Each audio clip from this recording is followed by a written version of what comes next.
Vaincre ces difficultés persistantes que nous rencontrons, tel est le sujet qui nous rassemble dans le cadre de cette nouvelle rencontre de LMC, la minute du conseiller. Nous avons constaté, je crois qu'on l'a expliqué sur nos différentes plateformes, depuis des décennies, les chrétiens, c'est-à-dire que l'histoire de l'Église, l'histoire du christianisme est jonchée par les mêmes problèmes, les mêmes maux, les mêmes difficultés qui semblent transcender les époques, transcender les générations et qui ont fini quelque part par flétrir d'une certaine façon l'image de l'Église, par faire en sorte qu'on puisse nous cataloguer, c'est-à-dire qu'aujourd'hui on a un certain regard négatif sur l'Église et sur les chrétiens à cause d'un certain nombre de problèmes, de difficultés qui semblent leur être devenus caractéristiques. Alors, comment on en est arrivé là? Nous allons donc, tous ensemble, nous allons évoluer à la lumière de la parole de Dieu pour pouvoir apporter des éléments de réponse. Nous allons méditer, nous allons questionner la parole, nous allons consulter la parole. Nous allons dans Ecclésiaste, chapitre 1, verset 9 à 11. Ecclésiaste 1, verset 9 à 11, dans la version du français courant, voilà ce que nous dit la parole de Dieu. Ce qui est arrivé arrivera encore. Ce qui a été fait se fera encore. Rien de nouveau ne se produit ici-bas. Verset 10. S'il y a quelque chose dont nous disons, voilà du neuf, en réalité, cela avait déjà existé bien longtemps avant nous. Verset 11. Mais nous oublions ce qui arriva à nos ancêtres. Les hommes qui viendront après nous ne laisseront pas non plus de souvenirs à ceux qui leur succéderont. Il y a une vérité forte qui se dégage et que même la vie confirme, c'est que les difficultés d'aujourd'hui ont déjà été vécues par d'autres hier. C'est pareil, c'est-à-dire que c'est un principe général et duquel l'Église n'est pas exclue. L'Église contemporaine rencontre des difficultés que l'Église primitive avait également rencontrées. On ne va pas être totalement exhaustif, on va prendre quelques exemples pour qu'on se comprenne. Par exemple, la pauvreté. La pauvreté qui semble être devenue caractéristique de l'Église contemporaine, parce que généralement, c'est pour ça qu'on dit c'est ceux qui ont raté la vie, ainsi de suite, ainsi de suite. Et nous-mêmes, nous ne nions pas, quand nous regardons, il y a vraiment beaucoup de personnes qui ne sont pas dans une bonne situation financière dans nos communautés. Or, ça ne date pas d'aujourd'hui. Donc, ce n'est pas un fait que nous avons créé, ça existe depuis le temps de l'Église primitive. Nous pourrons le lire dans Romains chapitre 15, verset 25 à 28. La Bible nous parle justement des pauvres, des croyants pauvres de Jérusalem.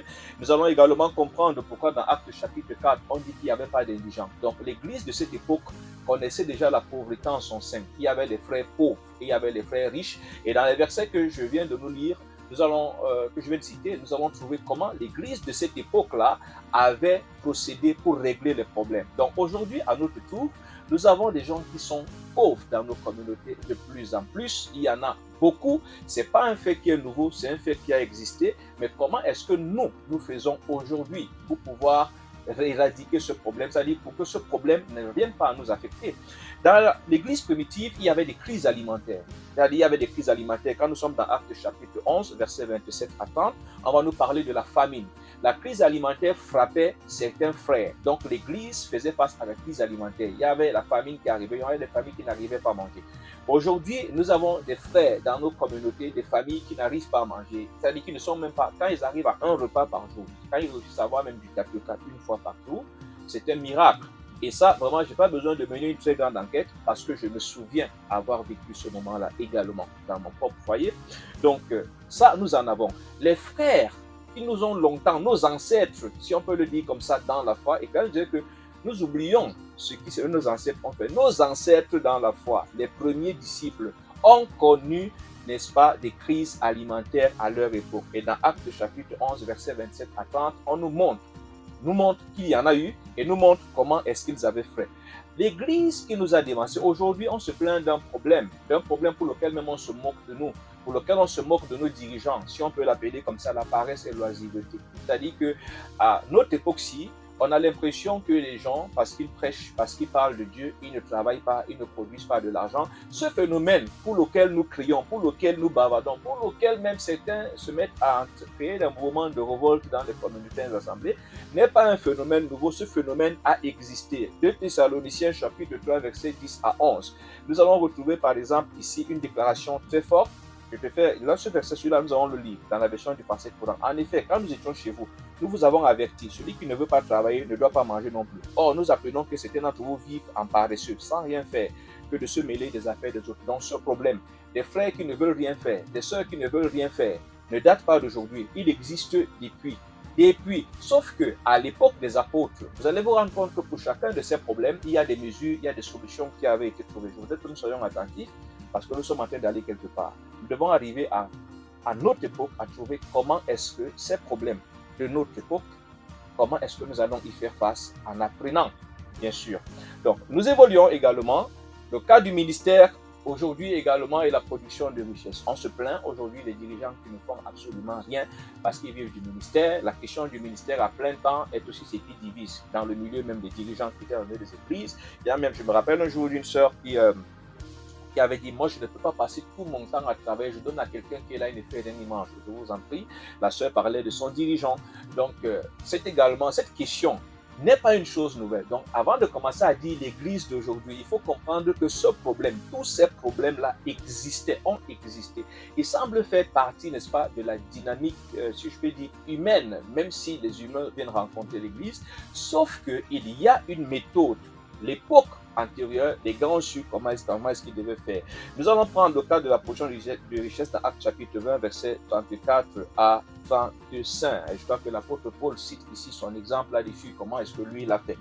Nous évoluons. Nous ne nous attardons pas sur ces versets parce que ce n'est pas ça le principal sujet. Peut-être dans vos préoccupations, vous allez revenir là-dessus, il n'y a pas de souci. Le cas également de ce qu'on peut appeler l'association. Nous en avons parlé ici à LMC, le fait que les frères se mettent ensemble. Les frères se mettent ensemble. Donc cette idée, par exemple, elle ne date pas de nous. C'est-à-dire qu'elle ne date pas de notre époque. Nous avons trouvé qu'à l'époque de l'Église primitive, les frères, en dehors d'aller évangéliser ensemble, en dehors d'aller prier ensemble, partaient également produire l'argent ensemble. Et ça, par contre, également, c'est un défi dans l'Église contemporaine. Je pense que pour ceux qui nous suivent, on a fait 3 émissions là-dessus sur travailler, entreprendre ensemble.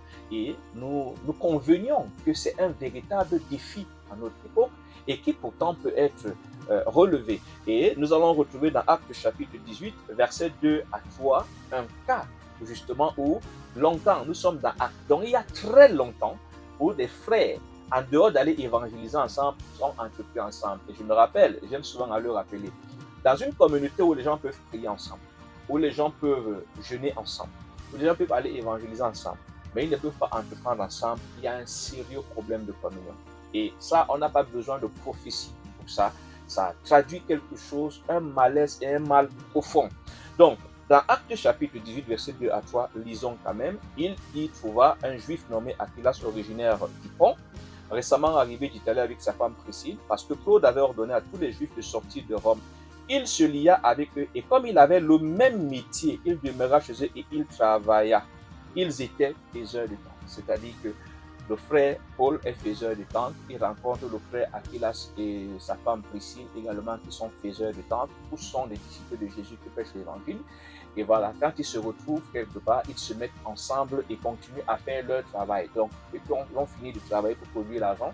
Après, les gars vont aller le soir pour aller prier ensemble. Ensuite, ils vont sortir pour aller évangéliser ensemble. Les gars étaient dans une communion pleine, quoi. C'est pas nos affaires d'aujourd'hui que dès qu'on a fini de prier ensemble, à la sortie de l'église, je me rassure que tu ne vois pas toute la tangente que je suis en train de prendre. Parce que là, ils m'avaient cherché l'argent. Et là-bas, quand je pars chercher l'argent, c'est un couloir seul. Pour qu'on se retrouve dimanche. On ne fonctionnait pas comme les mafieux.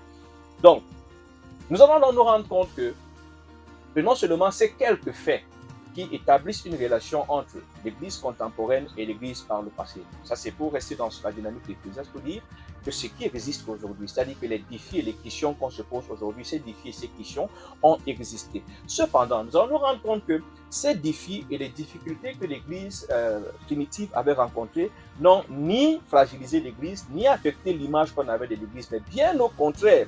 L'Église était définie par son témoignage. C'est-à-dire que l'Église n'était pas définie par ses problèmes. Comme aujourd'hui, on va dire, vraiment, ces gens-là, ils sont trop pauvres, ils sont trop médiocres.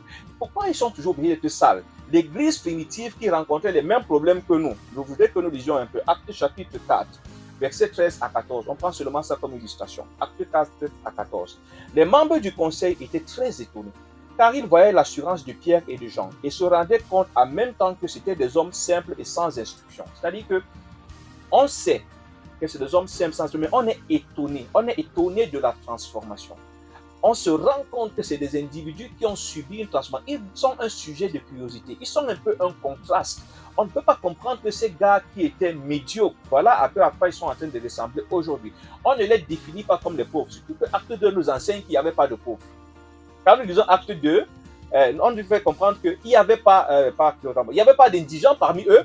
Pourquoi il n'y avait pas d'indigents parmi eux? Pas parce qu'il n'y avait pas d'indigents, mais parce qu'en fait, l'Église qui avait des pauvres a réussi à faire en sorte que la pauvreté des pauvres ne devienne pas une étiquette. Qu'on ne les étiquette pas comme étant pauvres et que l'Église ne soit pas indexée comme étant le milieu de pauvres. C'est pour ça qu'on ne va pas dire que c'est pauvre-là. On ne va pas dire que c'est médiocre-là. Pas parce qu'il n'y avait pas. Je voudrais vraiment que nous restions éveillés et que l'Esprit de Dieu nous aide. Nous continuons donc avec... voilà. Ok. L'assurance avec laquelle l'assurance de Pierre et Jean, ils se rendaient compte en même temps que c'était des hommes simples, sans instruction. Ils reconnaissaient en eux des compagnons de Jésus, verset 14. Mais ils voyaient aussi l'homme guéri qui se tenait auprès d'eux et ils ne trouvaient rien à répondre. Ça, c'est le regard. Et vous allez lisez bien les Actes des Apôtres, vous n'allez pas trouver un endroit. Même quand on va les appeler chrétiens, c'est pour faire une association à Christ. Mais ce n'est pas par rapport à leurs défis, aux défis intérieurs, les défis de mariage, les défis de... Vous vous rendez compte, j'ai vu une caricature l'autre jour sur les réseaux sociaux où on montrait, on s'en moquait, même on disait, on disait femmes en solde. Vous voulez des femmes en solde, aller dans les églises réveillées. Vous voyez à quel point, c'est-à-dire que les problèmes que nous avons, parce que c'est un fait qu'on ne peut pas nier, le mariage est rare dans le monde de manière globale et il est encore plus rare dans l'église. Et c'est des problèmes qui existent et qui sont devenus aujourd'hui comme une caractéristique, comme un élément d'identité. Et à ce niveau-là, quand vous lisez les actes, vous n'allez pas trouver. Ils avaient des problèmes. Mais ces problèmes ne sont pas devenus leur identité. On ne les a pas définis par rapport à cela. Alors, on va donc se rendre compte que ces problèmes-là ne les ont pas transformés. Et cela devrait nous interpeller. Maintenant que nous avons compris qu'en réalité, les difficultés que l'Église contemporaine vit avaient déjà été vécues, mais avaient été gérées de manière différente. Je vais plus loin en te faisant comprendre que les difficultés que tu traverses, quelqu'un d'autre par le passé les a traversées ou quelqu'un d'autre actuellement est en train de les traverser. C'est-à-dire que ce que tu vis n'est pas une situation extraordinaire. Cette situation-là, il y a quelqu'un qui l'a traversée. Les défis auxquels tu fais face, que ce soit les défis de l'emploi, les défis peut-être même de la stabilité dans ton foyer, les défis, il y a quelqu'un à une époque qui a traversé ça, ou quelqu'un, quelque part, qui est en train de traverser ça. 1 Pierre chapitre 5, verset 9. Dans la version du français courant, voilà ce que nous dit la parole. Résistez-lui en demeurant ferme dans la foi. Rappelez-vous que vos frères dans le monde entier passent par les mêmes souffrances. Les mêmes souffrances. Donc, on va se rendre compte ici, on va se retrouver dans ce que je peux appeler un peu les problèmes qui se répètent. Comme si on reste dans cet esprit de 1 Pierre 5. Ça veut dire qu'on va se rendre compte que les frères de Déa ont à peu près le même problème que les frères de Douala, que les frères de Ngambé, que les frères de Salapumbe, que les frères de tel endroit, que les frères de tel autre endroit. Les mêmes, oui. Mais rappelons-le, pour l'Église primitive, ça ne les a pas caractérisés. Il faudrait donc que nous arrivions. Alors se pose donc la question, pourquoi donc pour nous, ces difficultés qu'on retrouve, et ça se répète depuis que moi j'ai cru, il y a ces difficultés, et on est en train d'évoluer, me voici, bientôt je vais peut-être commencer à vieillir, si Dieu me fait cette grâce-là, et il y a encore ces difficultés. Les frères de Douala ont des difficultés que les frères de Déa ont. Mais pourquoi ces difficultés continuent à persister et on finit par nous stigmatiser? La réponse, elle est simple, bien-aimés. Le manque d'unité. Le manque d'unité. Quand vous allez reparcourir les versets que je vous ai donnés, vous allez faire un constat. Aucun de ces problèmes n'a été géré de manière individuelle. Aucun. Les problèmes que j'ai évoqués, les versets que je vous ai donnés.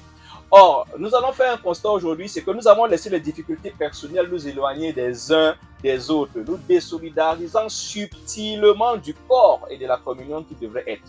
Chacun est tellement occupé à régler ses problèmes, ça dit, si on pouvait illustrer ça, c'est un peu comme les gens qui devraient faire un cercle en se regardant face à face, mais qui se retournent, chacun regarde vers l'extérieur, c'est-à-dire qu'ils sont certes ensemble en apparence, mais chacun est en train de regarder de l'autre côté, ce n'est pas un corps. C'est aussi pour ça qu'on a des infiltrations facilement. Puisque ces regards ne sont pas centrés en interne et que chacun est en train de regarder vers ses propres problèmes seul, quelqu'un peut facilement s'infiltrer au milieu de ce cercle-là et on ne saura pas qu'il y a eu une intrusion. Donc, on a donc eu ce problème. Pourtant, c'est dans l'unité qu'on trouve la force.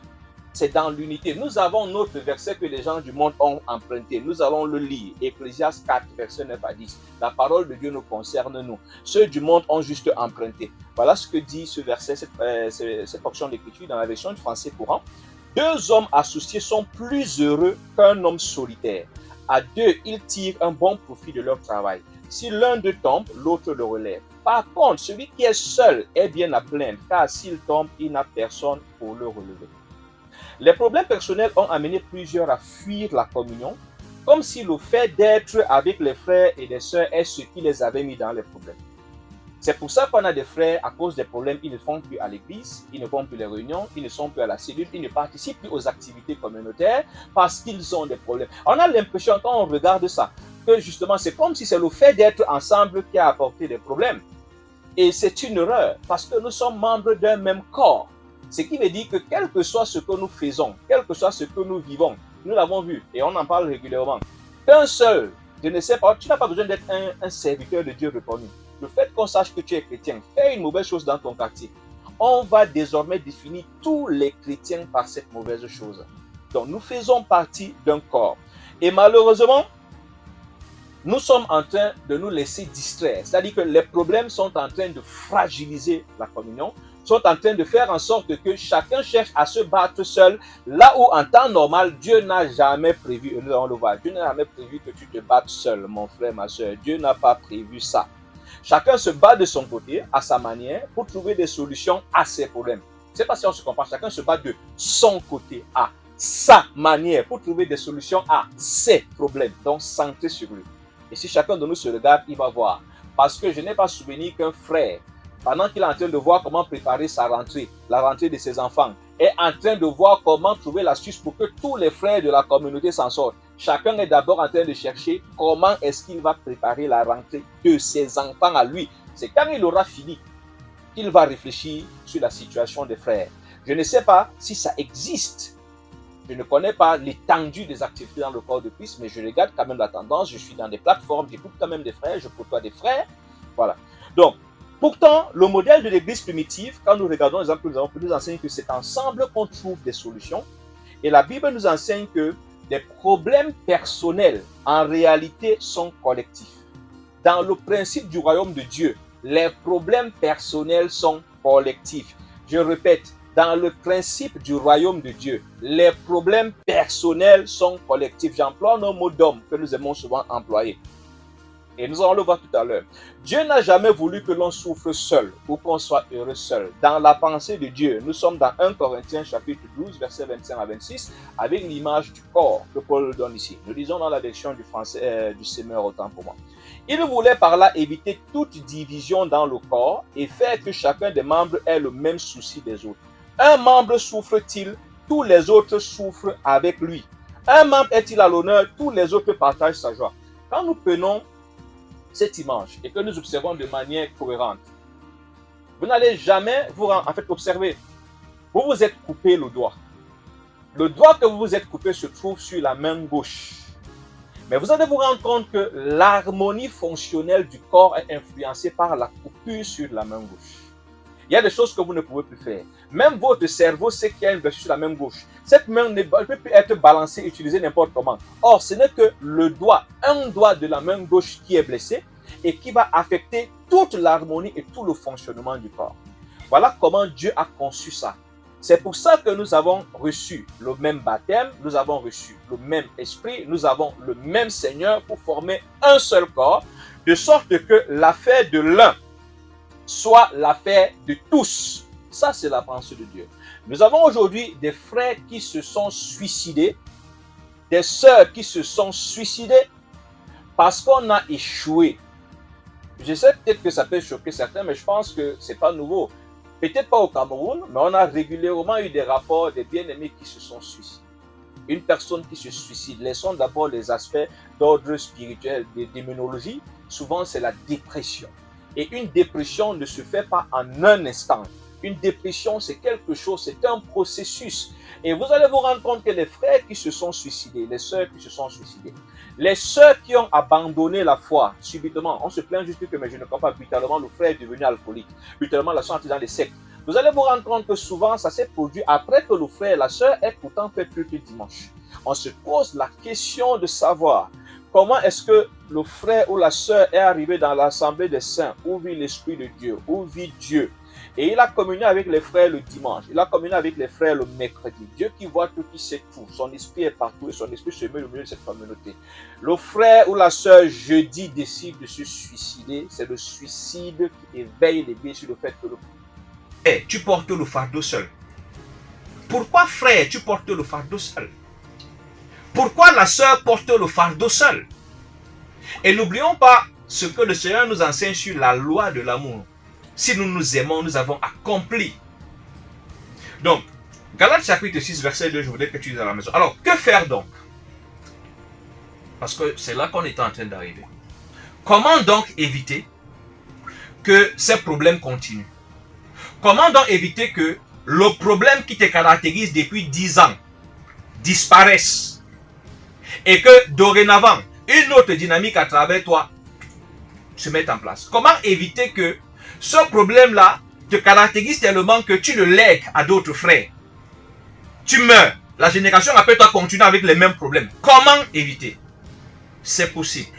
Si nous suivons les principes de la communion, c'est inspiré. Posément réécouter l'émission et puis réaliser les versets que j'ai proposés ce matin. Premièrement, il faut comprendre et accepter que Dieu prend plaisir à nous voir ensemble, frères. Pas seulement ensemble en esprit.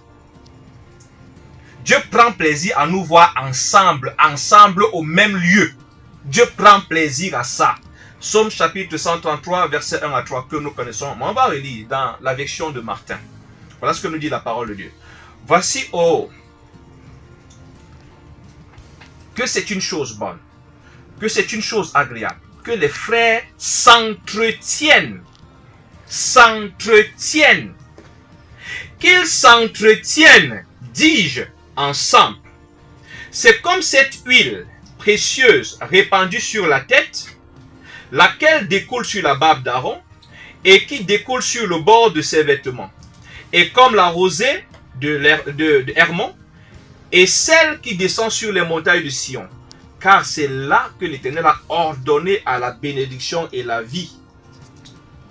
Pardon, c'est là que l'Éternel a ordonné la bénédiction et la vie à toujours. C'est là, quand des frères sont en train de s'entretenir ensemble. S'entretenir. On aura l'occasion de revenir parce qu'il y a une proposition qu'on va faire tout à l'heure. Donc Dieu prend plaisir à ça. Et il nous est dit ici que c'est à cet endroit que l'Éternel a ordonné.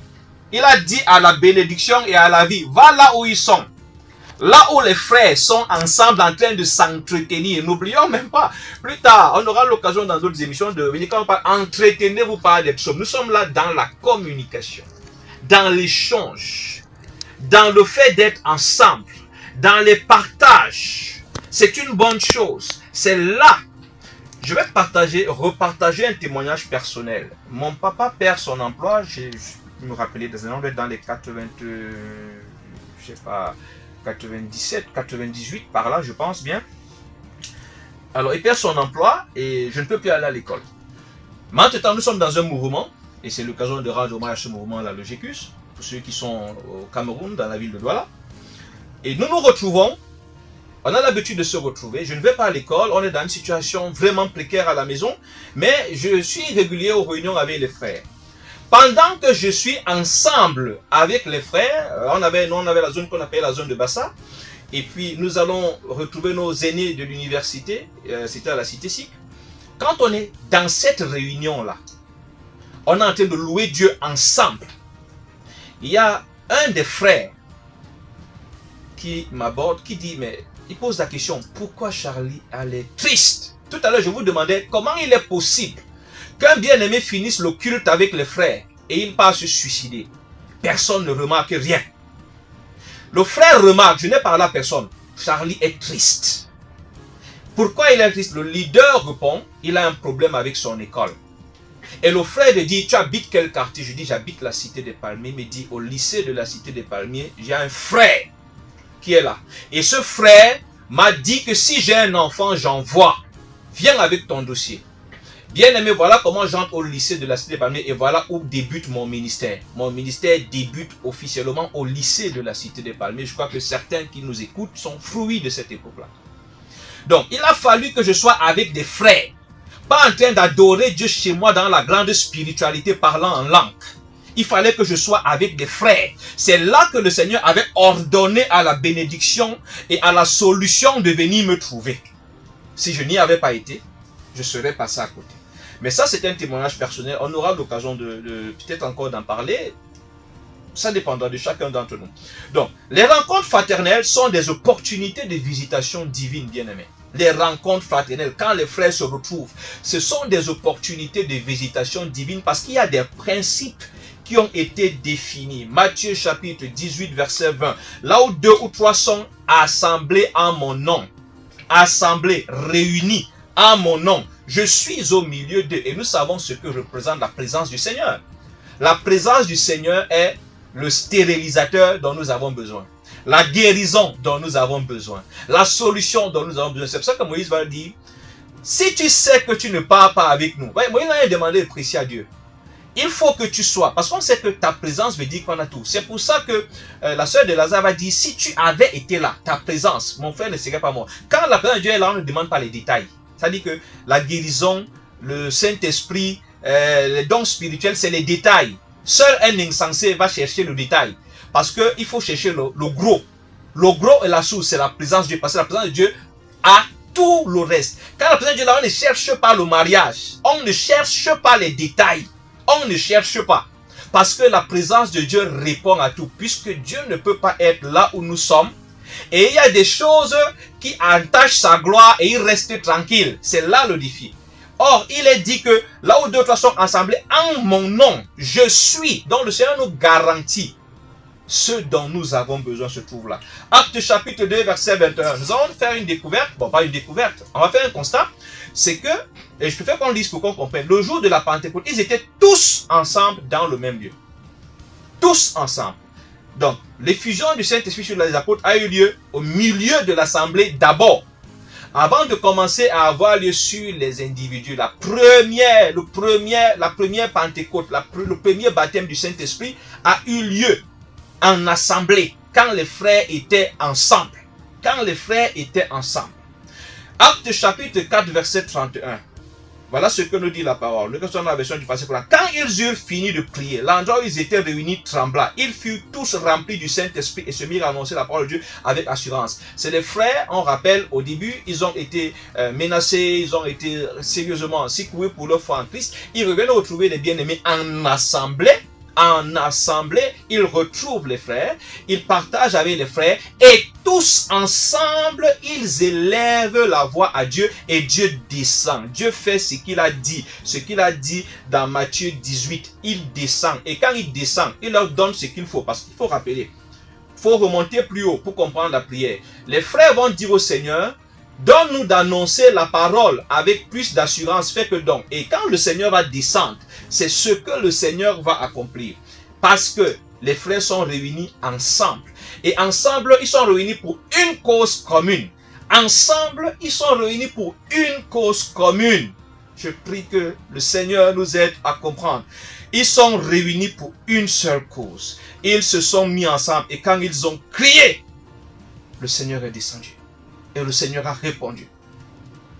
Pourquoi certaines choses continuent à résister?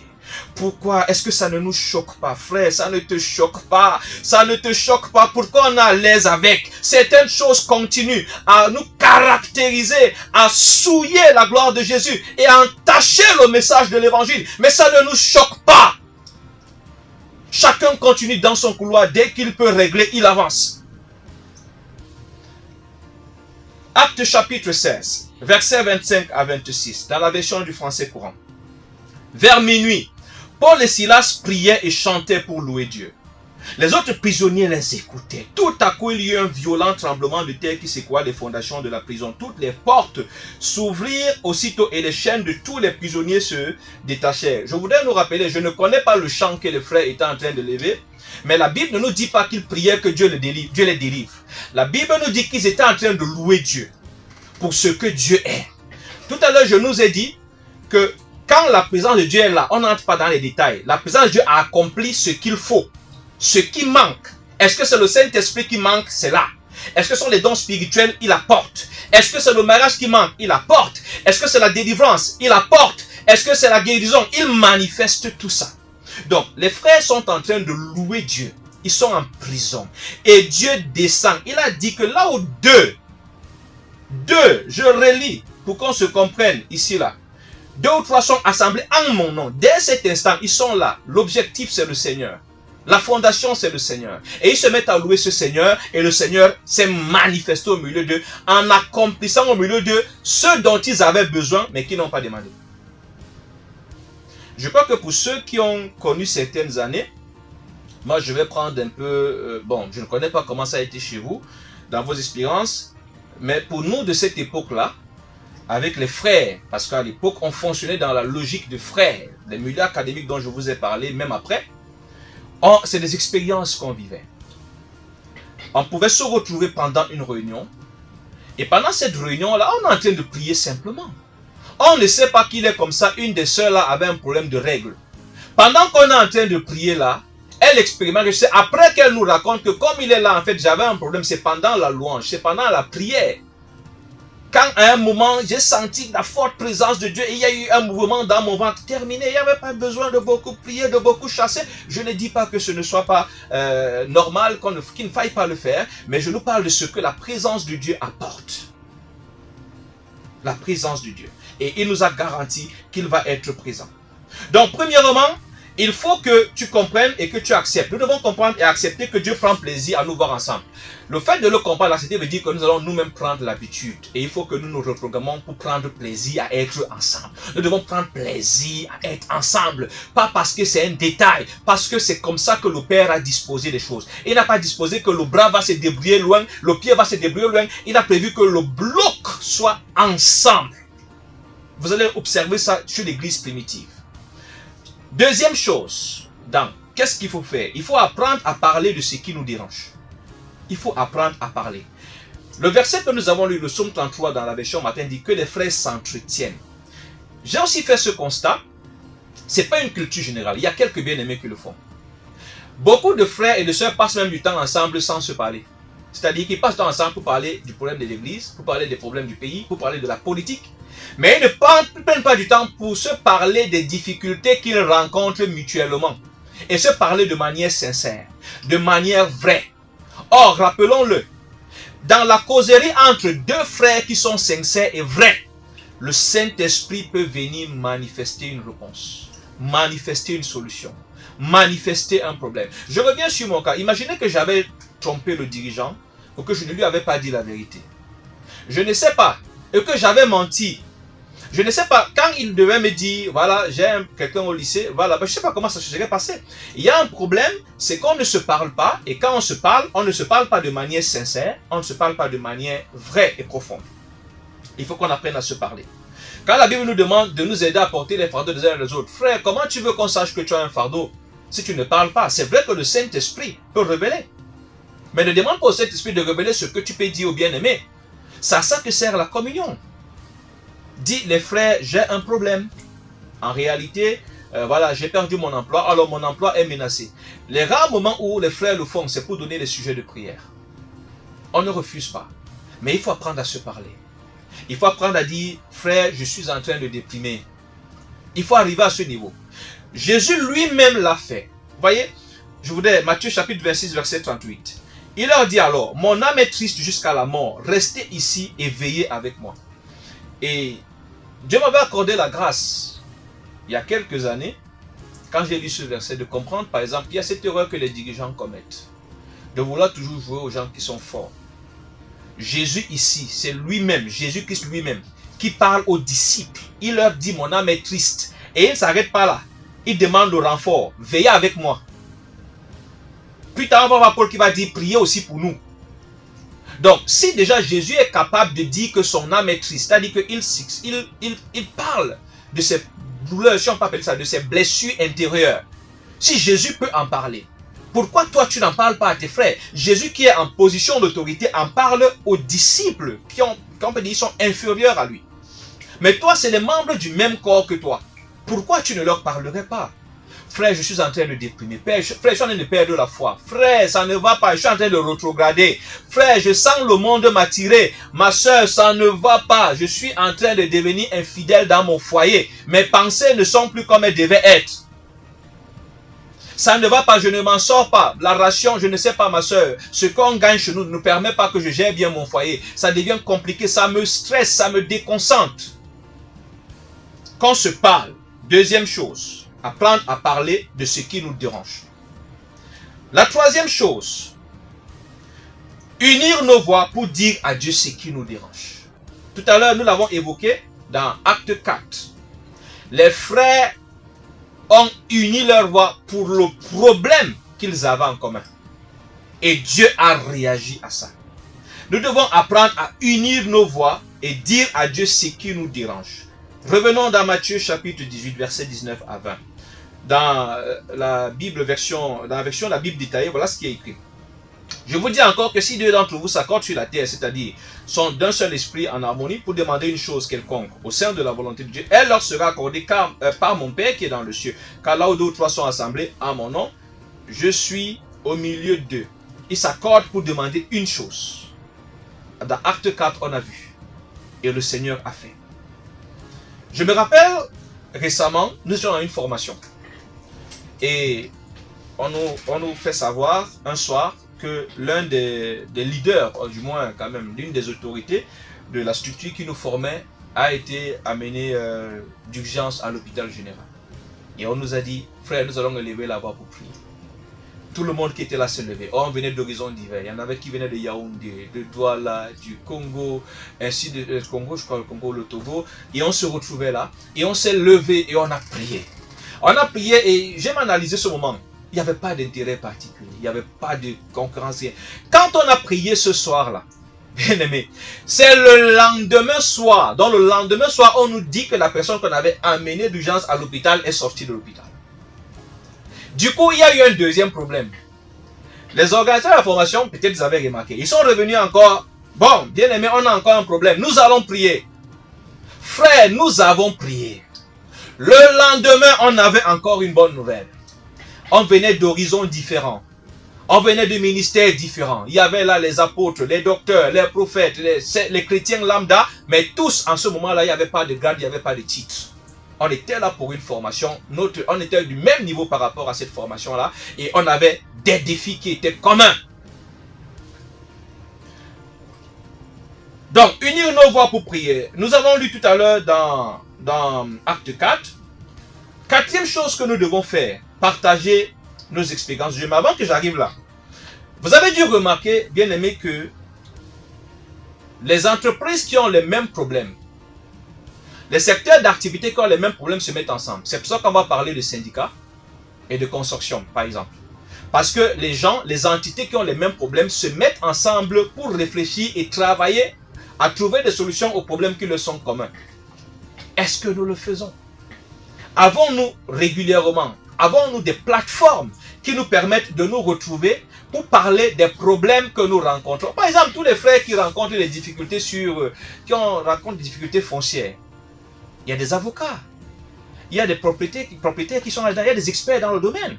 Ils pouvaient se mettre ensemble pour en parler, pour trouver des solutions. Pas juste parler, mais trouver des solutions pour que des frères ne se retrouvent plus dans ces problèmes-là. C'est possible. Ceux du monde savent le faire, mais nous on ne sait pas le faire. Revenons à la quatrième chose à faire pour remédier à ça. Partager nos expériences de Dieu. C'est important. Dans le psaume 22, verset 23, la parole dit: je proclamerai à mes frères quel Dieu tu es. Je te louerai dans l'assemblée. L'un des points importants des témoignages que nous partageons, c'est que ton témoignage peut recadrer, fortifier ou relever un bien-aimé. Tu as fait une expérience qui est la bataille d'un frère quelque part. Le fait de venir en parler le fait de partager ton expérience. Elle n'est pas obligée d'être toujours une expérience qui t'élève. Tant qu'elle peut édifier, il faut partager. Même ton échec peut édifier un frère. Mais on ne se parle pas. Parfois, on va faire le choix, on ne parle que des bonnes choses. On ne parle que des moments nobles.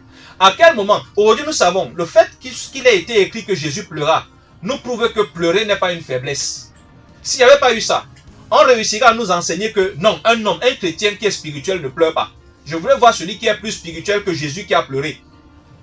S'il n'était pas dit que, justement, l'âme du Seigneur, s'il n'avait pas dit que mon âme est triste, et qu'il ne nous ait pas rapporté que ce jour-là, quand il a prié, à la place de la sueur, c'était les grumeaux de sang.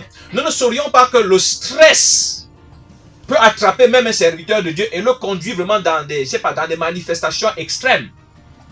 S'il n'y avait pas eu cette expérience, mais quand nous savons que Jésus a vécu ça, ça nous montre que quelqu'un a vécu ça et ça nous montre comment il en est sorti. Donc du coup, nous pouvons apprendre.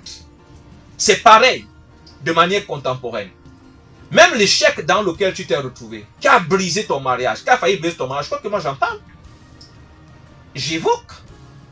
Il n'y a pas que des bons côtés. On aimerait aussi écouter comment tu as loupé une opportunité d'emploi parce que tu entendais des voix qui n'étaient pas les voix de Dieu.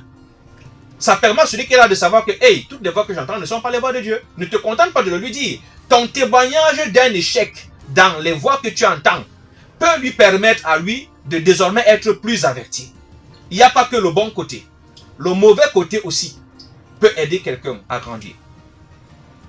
Et nous allons terminer nos propositions parce que là on va laisser le temps d'antenne pour que vous puissiez parler. Il y a certainement beaucoup de questions, de préoccupations. Nous le rappelons, vous pouvez les déposer par SMS ou WhatsApp au plus 237 696 15 95 88. Tout à l'heure nous allons ouvrir l'antenne. Plus 237 696 15 95 88. Du coup, nous voulons proposer quelque chose aux églises, aux assemblées et à tous les frères.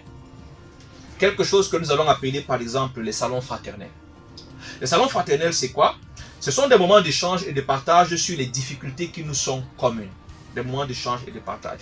Le manque d'emploi, c'est-à-dire pour faire simple, les célibataires, les difficultés que nous sommes, les célibataires peuvent se retrouver. Les célibataires.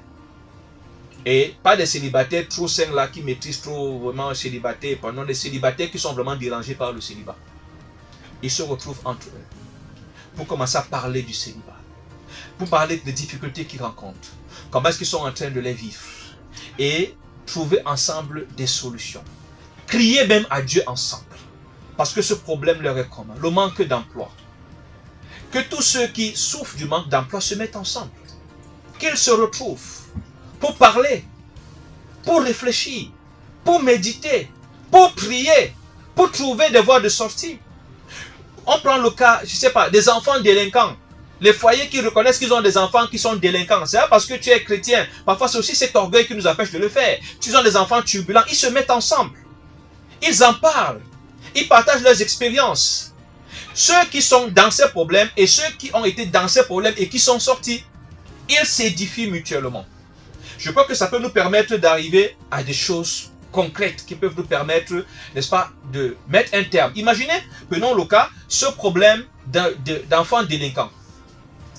Peut-être parfois même c'est beaucoup plus des enfants des dirigeants. Et on sait depuis des années. Et on s'est contenté de dire le diable attaque tous les enfants des dirigeants. Le diable attaque tous les enfants des dirigeants. Mais si tous les dirigeants qui ont des enfants attaqués se mettaient ensemble.